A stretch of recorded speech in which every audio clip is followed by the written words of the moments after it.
తెలంగాణలో స్వేచ్ఛాయుతమైన ప్రజా పరిపాలన కొనసాగుతుందని హామీ ఇచ్చినాం.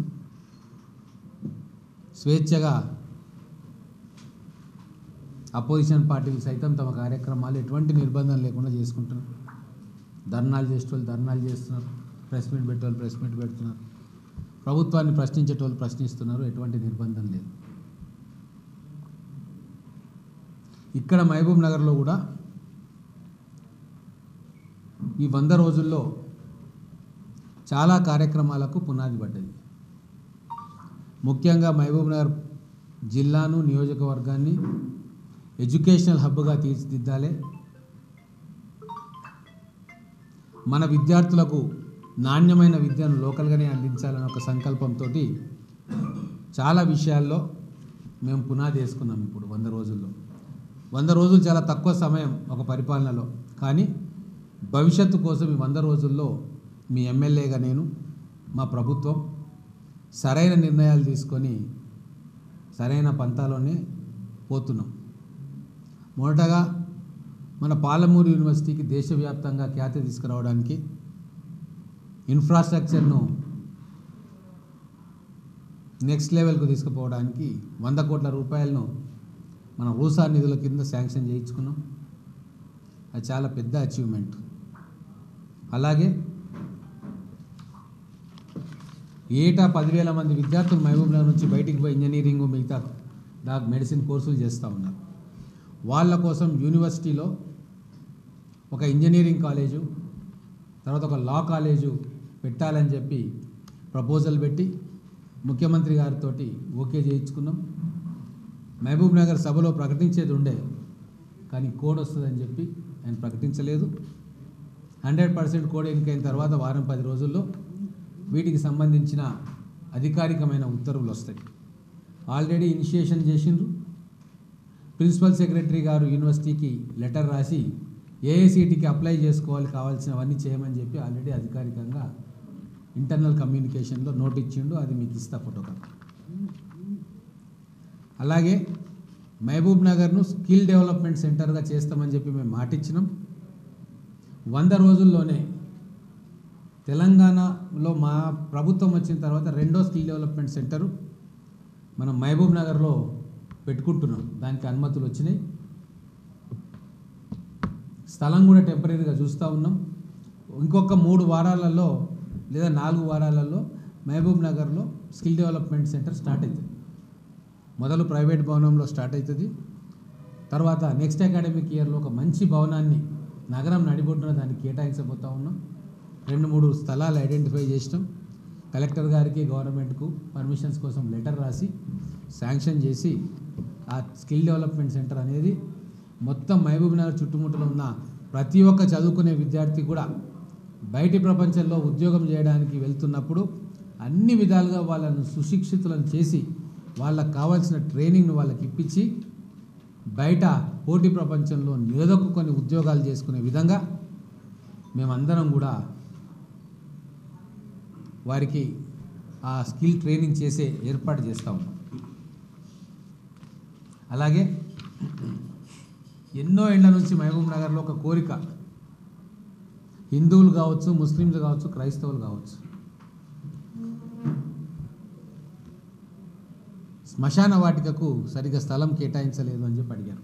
కాబట్టి స్పెషల్ ఫోకస్ తీసుకొని ప్రభుత్వ యంత్రాంగంతో మాట్లాడి మౌలాలీగుట్ట దగ్గర 5 ఎకరాలు మైనార్టీ సోదరులకు, 5 ఎకరాలు హిందువులకు, 5 ఎకరాలు క్రిస్టియన్లకు కేటాయించి ఆ ఇన్ఫ్రాస్ట్రక్చర్ కూడా దానికి అప్రోచ్ రోడ్డు ఒక 3 కిలోమీటర్ల రోడ్డు అవసరం ఉంటుంది 2 వైపుల నుంచి సిటీకి.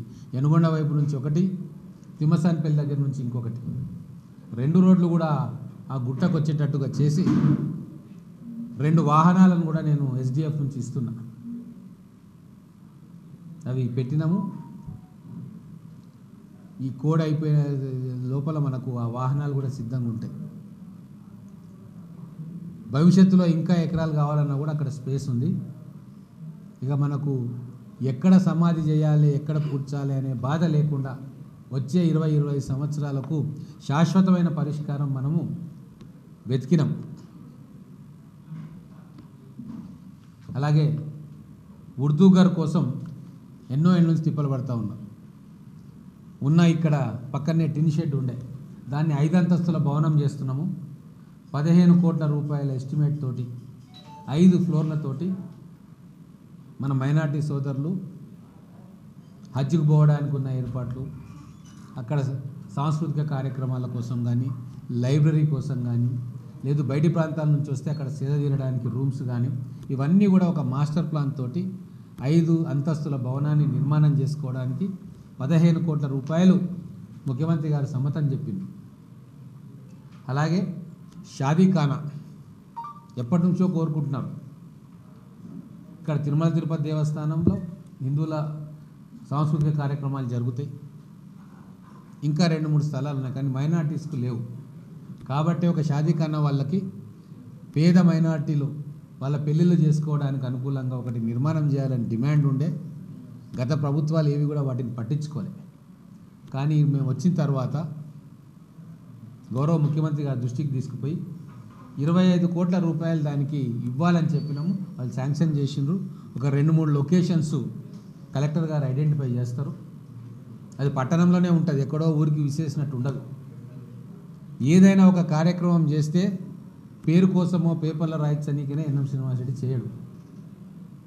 ఆ కార్యక్రమం చేయడం వల్ల ప్రజలకు ఉపయోగపడాలా, ప్రజలు దాన్ని అందుబాటులో ఉంచి ప్రజలు దాన్ని వాడుకోవాలన్నదే ఉంటుంది తప్ప అలవి కాని ప్రామిసులు చేసి కాగితాలు చూపించి మర్చిపోవడం అనేది మా ప్రభుత్వానికి అలవాట్లేదు, నాకు అలవాట్లేదు. అందుకే కాంక్రీట్ ప్లాన్ తోటి ఆ సమ్మతి తీసుకున్న తర్వాతే ఇది కలెక్టర్ గారు అఫీషియల్గా రాసిన నోటు, దాన్ని కాపీ చేసి మీకు ఇస్తా. వృత్తి విద్య సాంకేతిక విద్యకు మన మహబూబ్ నగర్ పిల్లలకు మంచి విద్యను అందుబాటులోకి తీసుకురావాలని చెప్పి మనకున్న 2 ఐటీఐ కాలేజీలకు ఒక్కొక్క కాలేజీకు 3.87 క్రోర్స్ శాంక్షన్ చేయించి వాళ్ళ ల్యాబ్స్ కానీ ఇన్ఫ్రాస్ట్రక్చర్ కానీ ఇంప్రూవ్ చేసుకోవడానికి 2 కాలేజీలకు 3.87 క్రోర్స్ ఒక్కొక్కటి, అంటే 7.75 క్రోర్స్ మంజూరు చేసినాం. టెండర్ కూడా చేసింది. ఈ కోడ్ అయిపోయాక కన్స్ట్రక్షన్ స్టార్ట్ అవుతుంది. స్కిల్ డెవలప్మెంట్ సెంటర్ మనకు వచ్చింది. దాంతోపాటు 20 కోట్ల రూపాయల సెంటర్ కట్టుకోవడానికి కూడా మన బహిరంగ సభలో కోమటిరెడ్డి వెంకటరెడ్డి గారు మాట్లాడారు, కానీ ప్రెస్ దాన్ని క్యాచ్ చేయలే. Skill development centre national academy of కన్స్ట్రక్షన్లో ఉన్న నిధుల నుంచి స్కిల్ డెవలప్మెంట్ సెంటర్ను మహబూబ్ నగర్ నడిబొడ్డున కట్టబోతా ఉన్నాం. 20 కోట్ల రూపాయలు దానికి కేటాయించింది మంత్రి గారు.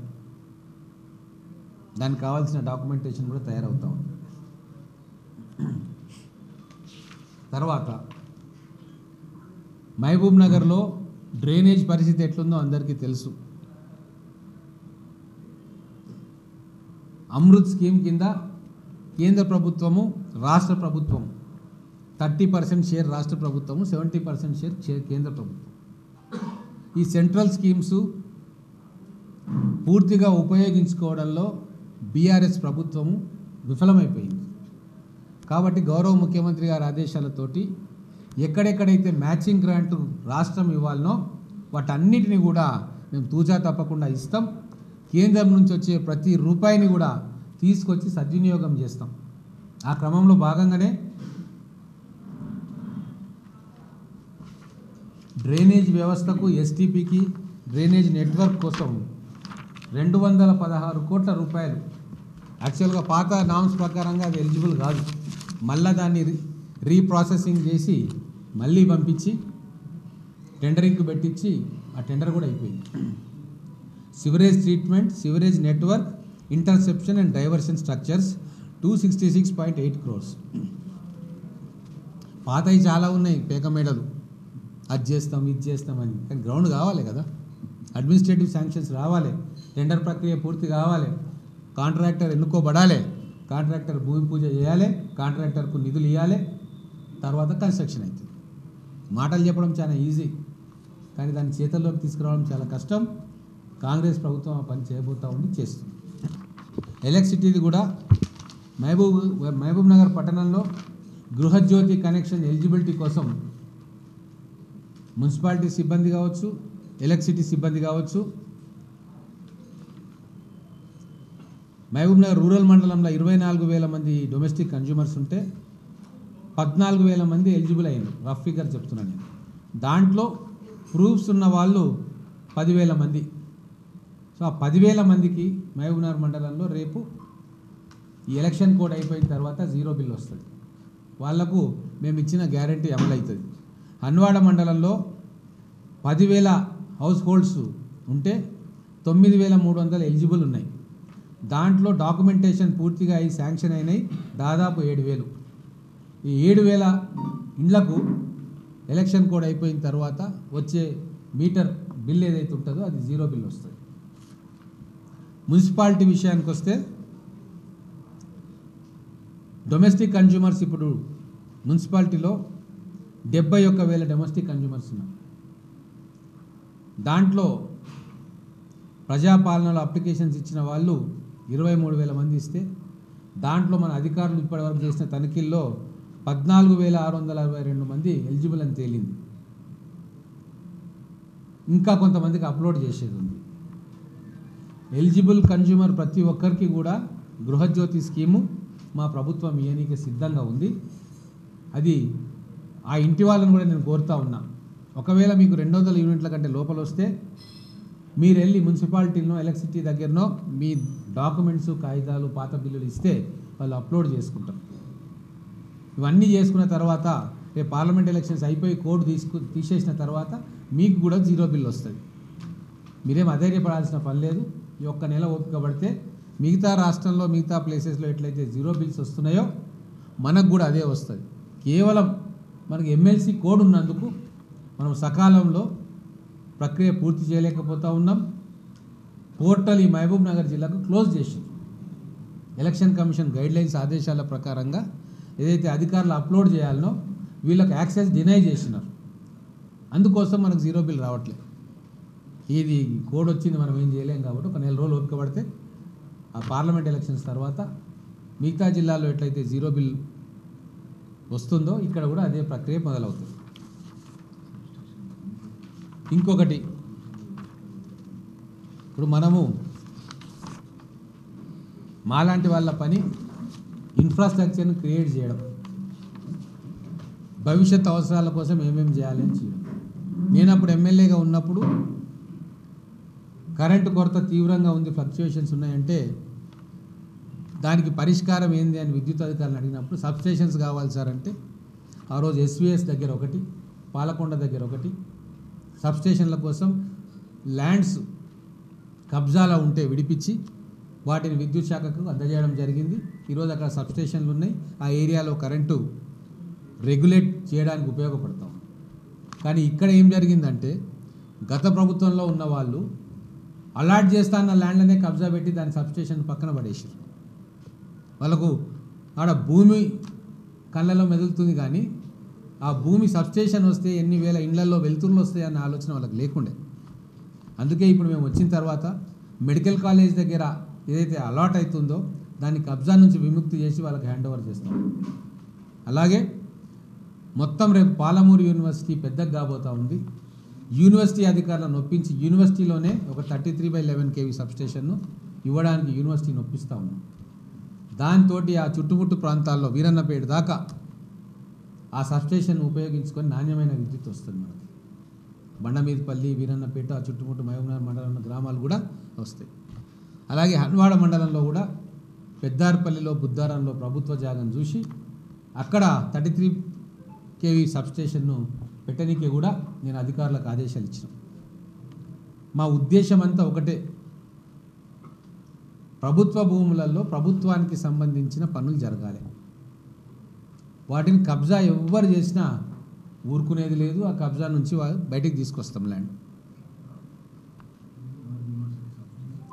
అదే తర్వాత రేపు చాలా పెద్ద పరిశ్రమలు రాబోతూ ఉన్నాయి ఈ మహబూబ్ నగర్ చుట్టుముట్టు ప్రాంతాల్లో, ఈ జిల్లాలో. వాటికి కావాల్సిన ఇన్ఫ్రాస్ట్రక్చర్ను మొదలే అధికారులకు అడిగి ప్లాన్స్, ఎస్టిమేట్స్ తయారు చేపించి ప్రభుత్వం దగ్గరికి పంపే బాధ్యత ఎమ్మెల్యేగా, ఎంపీగా, ప్రజాప్రతినిధులుగా మాది ఉంటుంది. ఆ బాధ్యతను మేము సక్రమంగా నెరవేరుస్తున్నాం. ఖచ్చితంగా 20-25 సంవత్సరాల వరకు ఏమేం కావాలనో అవన్నీ కూడా ప్రభుత్వానికి అందించే కార్యక్రమం చేస్తూ ఉన్నాం. ఈ మొదటి 100 రోజుల్లో మాకు చేతనైనంతగా ప్రజల అవసరాలను తీర్చే ప్రయత్నం చేసినాం. ఎమ్మెల్యేగా నేను ఖచ్చితంగా ప్రజలకు ఇక్కడనే క్యాంప్ ఆఫీసులు అందుబాటులో ఉంటున్నా.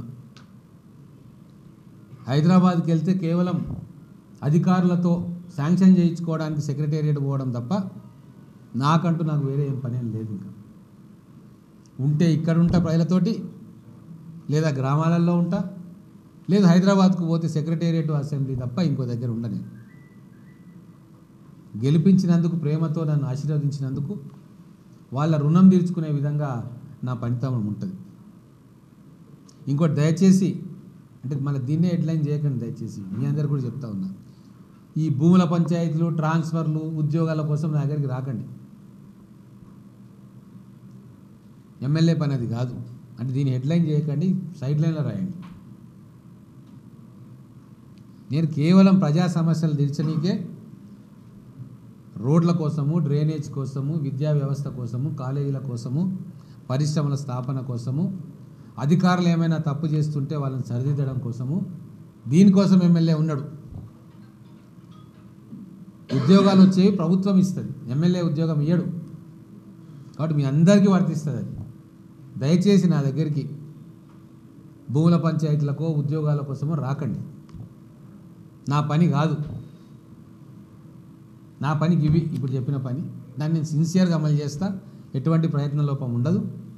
నా 100 రోజుల ఈ పరిపాలన, మా ప్రభుత్వ పరిపాలనకు మీరందరూ కూడా పాత్రికేయ మిత్రులు మనస్ఫూర్తిగా సంపూర్ణంగా సహకరిస్తున్నందుకు, ఏవైనా లోటుపాట్లు ఉంటే నా దగ్గర వచ్చి చెప్తున్నందుకు మీ అందరికీ కూడా హృదయపూర్వకమైన ధన్యవాదాలు.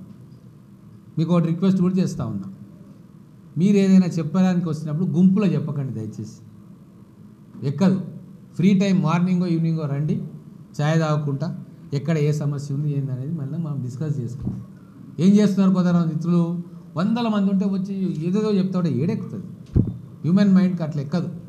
ప్రశాంత వాతావరణంలో మీరు చెప్తే అది మైండ్లో కూర్చుంటుంది. కాబట్టి దయచేసి నేను ఉన్నది ప్రజా సమస్యల పరిష్కారం చేయనీకి మాత్రమే.